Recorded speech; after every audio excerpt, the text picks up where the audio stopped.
Hey everyone, welcome back to Corporate Decoder, the place where we decode the secrets of the corporate world. And today we've got a filing from Portsmouth Square Incorporated that makes you wonder if they're trying to give us a treasure map or just a really boring update. Before we dive in, if you like your corporate news without the fluff and you want to see what is really going on behind the scenes, make sure you hit that subscribe button. And if you want to chat about these findings with other savvy investors and curious minds, our Discord community link is right there in the description. Alright folks, let us pull back the curtain on what Portsmouth Square Incorporated has been up to lately.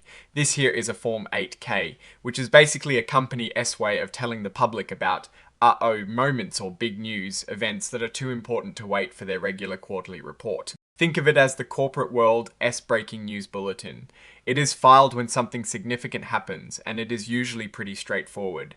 But sometimes there is a nugget of gold hidden in these. Now, the date here is the 9th of October 2025. This tells us when the company is reporting that the event or events happened. It is the official start of whatever story this filing is about to tell us. And the star of our show today is Portsmouth Square Incorporated. They are the ones filing this report, and we're going to see what they're disclosing to the world. First up, the paperwork tells us about where this company is legally based. They were incorporated in California. This is just background information, like knowing where someone grew up. This number, 0 to 4057, is their commission file number. Think of it as their official ID number with the Securities and Exchange Commission, the folks who keep an eye on public companies. It is how the CC tracks them. And this other number, 94 to 1,674,111, is their IRS employer identification number. This is basically their tax ID number used for anything related to taxes in the United States. It is important for Uncle Sam, less so for us investors usually. This is the address for their main office, their principal executive offices. It is where the top brass works from. For us, what matters more is what they're doing, not necessarily where they're doing it from. So we'll keep this brief. And that is the zip code for their main office. Again, more administrative detail. Now, this is a phone number. If you wanted to call them directly to ask about their business, this is the number to use. But honestly, for most of us, this filing is our way of talking to them, or rather deciphering what they're telling us. This section here is interesting. It is asking if this filing is also meant to act as a heads up for certain types of communications they're sending out to people. Things like special announcements or marketing materials about their stock. The fact that they're even checking these boxes makes you wonder if there is something juicy they want to share indirectly. It is like saying, hey, just so you know, we're also putting out some extra info on the side. This is a pretty significant piece of information. It states that there are no securities registered under Section 12B of the Act. What that generally means is that their stock, if they have any publicly traded, is not listed on a major exchange like the New York Stock Exchange or NASDAQ under that specific section.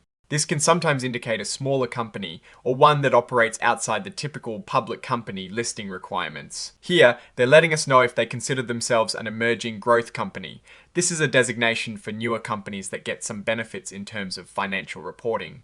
The empty box here suggests they are not claiming this status. Since the previous box was unchecked, this one is also effectively saying not applicable to them. They are not an emerging growth company, so they are not choosing to opt out of anything related to that status. Okay, now we're getting to the meat and potatoes of what they actually filing.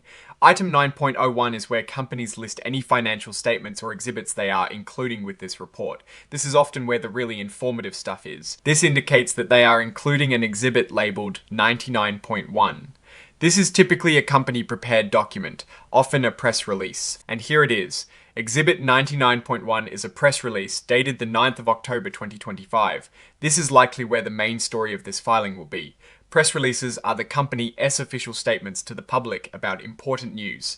So this is where we find the details of why they filed this 8K. This is Exhibit 104.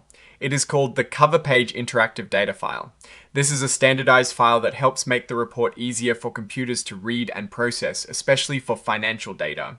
It is more for the systems that track this information than for us as humans reading the story. We're back to the company name, Portsmouth Square Incorporated, a reminder of who is making this announcement. This is the date the entire report document is officially considered signed and submitted. It matches the date of the press release, which makes sense. And here we have the signature. The SI's part simply means it is a digital signature.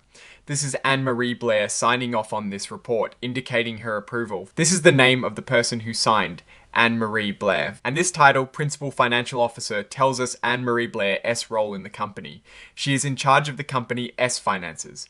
When the CFO or someone in a top financial position signs off on a report, it carries a lot of weight because they are directly responsible for the numbers and the financial health of the company being presented here. So, what is the story here? We have a company, Portsmouth Square Incorporated, filing a Form 8K on the 9th of October 2025.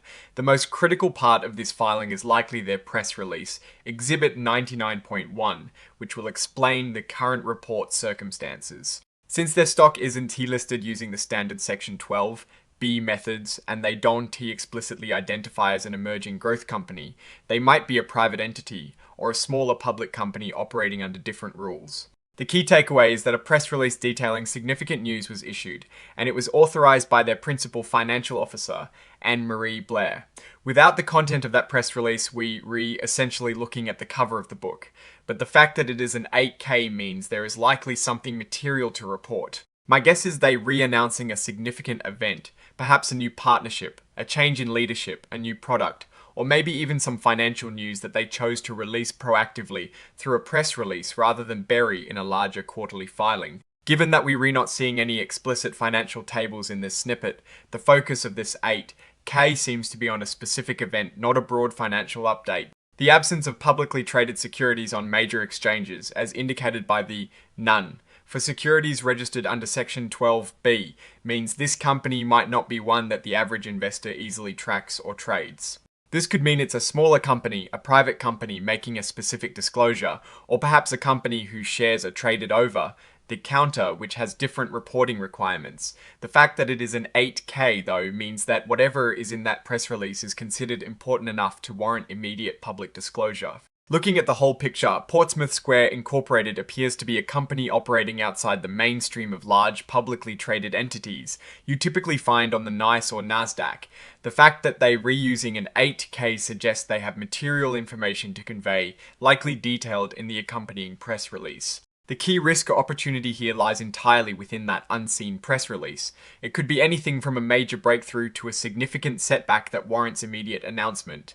Without that content, it is hard to give a definitive opinion on their direction, but the filing itself signals a need for immediate attention to whatever news they're re-breaking. Alright, that is our quick breakdown of what this Portsmouth Square Incorporated filing is telling us. What do you think is in that press release? Let me know in the comments below. If you found this analysis helpful, please give it a thumbs up, and don't forget to subscribe for more insights into the corporate world. And remember, our Discord is always open for deeper discussions, linked in the description.